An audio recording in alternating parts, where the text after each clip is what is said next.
दोस्तों, फ्रांस में जो कुछ चल रहा है उसके हिसाब से फ्रांस ने जो फैसला लिया है उसने अब सभी मुस्लिम देशों को झकझोर करके रख दिया है। बता दें कि फ्रांस में मुस्लिमों ने हर जगह पर स्ट्रीट में दंगे फैला रखे हैं और इसी बीच अब फ्रांसीसी राष्ट्रपति ने साफ साफ कह दिया कि अब जिन मुसलमानों को फ्रांस में जगह दी गई थी वे सभी मुस्लिम लगभग प्रवासी थे, मतलब अलग अलग देश से आए थे। लेकिन अब इन मुस्लिमों को हटाने के लिए वे मस्जिद मुक्त करेंगे अपने देश को। एक सूत्र से पता चला है कि अब फ्रांस में भी एक भी मस्जिद को नहीं रखा जाएगा, या तो उस पर योगी मॉडल की तरह बुलडोजर चलाया जा सकता है या फिर उस पर कुछ भी हो सकता है। यह ऐलान हो चुका है। बता दें कि वहां पर भी सेम वही चीजें हो रही है जो कुछ वक्त पहले स्वीडन में हुई थी। स्वीडन में क्या हुआ था आपको हमने न्यूज में बताया था, लेकिन अगर आपने नहीं देखा है तो हम आपको फिर से बता दें कि स्वीडन में हुआ यह था कि तुर्की जो स्वीडन को नाटो में सदस्यता नहीं दे रहा था, नाटो का मेंबर नहीं बनने दे रहा था, इसकी वजह से स्वीडन के लोग तुर्की जो कि मुस्लिम देश है उसके खिलाफ कुरान को जलाना शुरू कर दिए। अब यही कांड फ्रांस में भी हो रहे हैं। फ्रांस में क्या कुछ हो रहा है आपको बता दें कि वहां पर मुस्लिमों ने हर गली चौराहे हर बड़े शहरों में दंगे फसाद करने शुरू कर दिए, जिसकी वजह से यह एक्शन अब फ्रांस की सरकार के द्वारा लिया जा रहा है। सूत्रों के मुताबिक बड़ी खबर यह भी है कि फ्रांस ही नहीं कई देश ऐसे और भी है जो मस्जिद मुक्त हो चुके हैं। उन मस्जिदों को तोड़कर वहां हिंदू मंदिर भी बनाए गए हैं।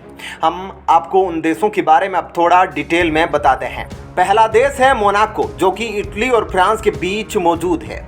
यहाँ 86% ईसाई है, 6% मुसलमान हैं और बाकी दूसरे धर्म के लोग यहाँ मुख्य रूप से कैथोलिक ईसाई धर्म को मान्यता प्राप्त है।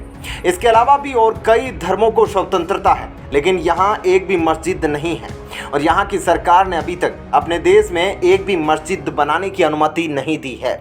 इसलिए यहाँ के मुसलमान अपने घरों में ही नमाज पढ़ते हैं। दूसरा देश है उरुग्वे, जो कि एक विकसित इकोनॉमी वाला देश माना जाता है, लेकिन हैरानी की बात यह है कि इस देश में भी एक भी मुसलमान नहीं, और जब मुसलमान ही नहीं है तो देश में मस्जिद होने का कोई सवाल भी नहीं उठता। तीसरा देश है स्लोवाकिया। यह मध्य यूरोप में स्थित एक पहाड़ी देश है।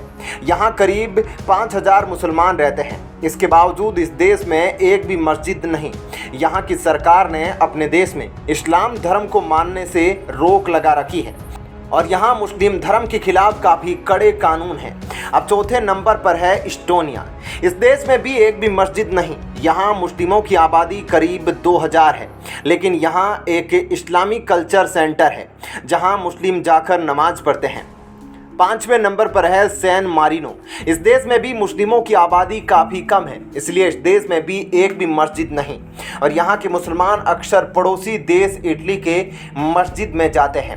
छठे नंबर पर है वेटिकन सिटी, जिसमें ना ही कोई मुसलमान है और ना ही कोई मस्जिद। सातवें नंबर पर भूटान है। भूटान सरकार ने भी अभी तक अपने देश में मस्जिद बनाने की अनुमति नहीं दी है, इसलिए यहाँ पर भी एक भी मस्जिद नहीं। आठवां देश है साओ टोम और प्रिंसिपे, जहाँ ज़्यादातर लोग ईसाई हैं। यहाँ भी एक भी मस्जिद नहीं है। तो ऐसे में इस खबर के बारे में आपकी क्या राय है, हमें कमेंट करके ज़रूर बताएं। और अब आपको बताते हैं ऐसी ही एक और बड़ी खबर। दोस्तों, फ्रांस में मुसलमानों ने जो दंगा किया है, इस दंगे में तकरीबन हजारों लोग दुनिया को अलविदा कह चुके हैं। उसके बाद अब फ्रांस की नज़र प्रधानमंत्री मोदी पर पड़ी है। पीएम मोदी को कॉल करके फ्रांस के राष्ट्रपति ने सीधे सीधे बुलाया है और वहां पर एक बड़ा 26 जनवरी की तरह कार्यक्रम होने वाला है। उसमें चीफ गेस्ट के तौर पर पीएम मोदी को फ्रांस ने बुलाया है। लेकिन फ्रांस का मकसद है कि कैसे भी जो इमिग्रेंट्स मुस्लिम हैं या जो प्रवासी मुस्लिम हैं जो फ्रांस में आकर बस गए हैं, उन पर कैसे भी कंट्रोल किया जाए। उससे निपटने के लिए पीएम मोदी को फ्रांस ने बुलाया है। आपको बता दें कि वहां पर फ्रांस ने मुसलमानों को आने की और रहने की जगह दी थी जो फ्रांस के भी नहीं थे और वे इमिग्रेंट पर थे।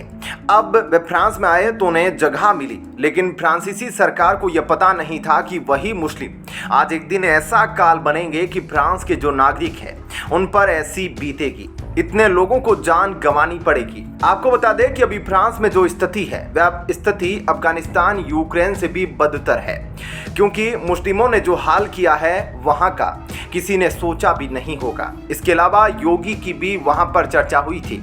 अभी हाल ही में सीएम योगी का एक ट्वीट वहां वायरल हुआ था और वहां के लोगों ने ट्वीट करके सीएम योगी के बारे में क्या कहा था यह आप स्क्रीन पर देखिए क्या लिखा हुआ है, तो आप देख सकते हैं साफ साफ। और अब इसके बाद वहां के राष्ट्रपति ने सीधे सीधे प्रधानमंत्री मोदी को कॉल करके उन्हें बतौर चीफ गेस्ट के तौर पर बुलाया है, लेकिन उनका मकसद है मुस्लिमों से कैसे भी निपटा जाए।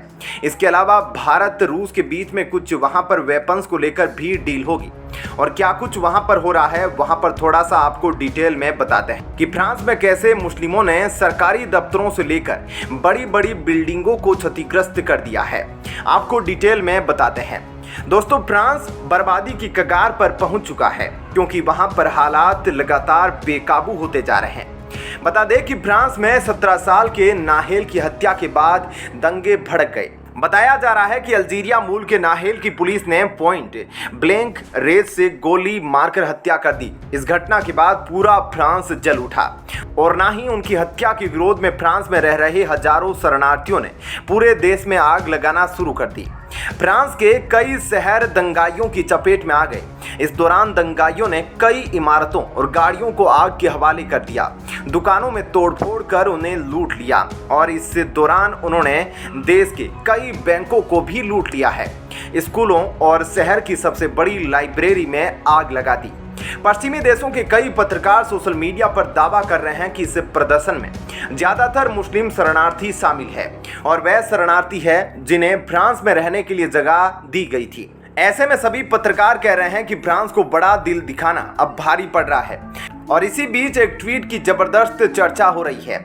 एक व्यक्ति ने सोशल मीडिया पर लिखा कि उत्तर प्रदेश के मुख्यमंत्री योगी आदित्यनाथ को 24 घंटे के भीतर फ्रांस भेज देना चाहिए। योगी ही फ्रांस के दंगों को रोक सकते हैं।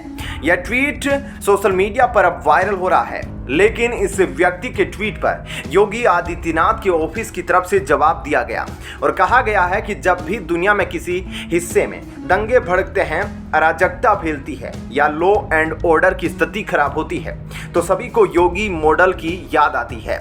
ऐसी खबरों की माने तो अब तक हजारों से भी ज्यादा दंगाइयों को गिरफ्तार भी किया जा चुका है और 200 से ज्यादा पुलिसकर्मी इन दंगों में घायल हो चुके हैं। तो दोस्तों, ऐसे में इस खबर के बारे में आपकी क्या राय है हमें कमेंट करके जरूर बताएं